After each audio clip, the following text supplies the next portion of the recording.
দেশের চলমান অচলাবস্থায় উত্তরের খাদ্য ভাণ্ডার হিসেবে পরিচিত নওগাঁর খোলা বাজারে চালের দাম কেজিতে বেড়েছে 2 থেকে 3 টাকা। এতে চরম বিপাকে পড়েছেন খেটে খাওয়া শ্রমজীবী, নিম্ন আয়ের এবং মধ্যবিত্ত পরিবারের মানুষ। নওগাঁর রানীনগর খুচরা বাজার থেকে আরও জানাচ্ছেন সহকর্মী আব্দুর রউফ। খাদ্য ভাণ্ডার হিসেবে পরিচিত নওগাঁতে গত এক সপ্তাহের ব্যবধানে সকল প্রকার চালের দাম কেজি প্রতি 2 থেকে 3 টাকা করে বৃদ্ধি পেয়েছে।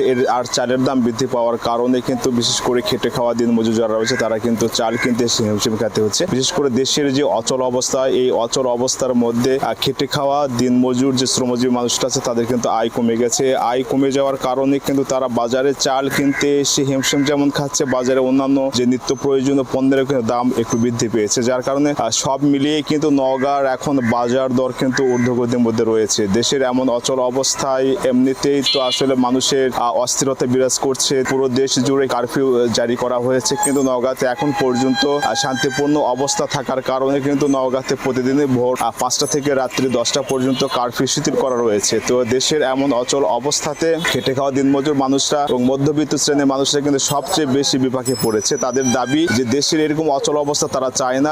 বাজারে চালের দাম বেশি, এই জন্য আমরা চাল কিনতে এসে দেখা যাচ্ছে যে আমাদের সব টাকা চাল কিনতে ঘুরে যাচ্ছে। হঠাৎ করে যেরকম করে বাড়বে আর গরিবের কি হবে কিনবে। চালের দাম একটু বেশি হচ্ছে, 2-3 টাকা বেশি হয়ে গেছে।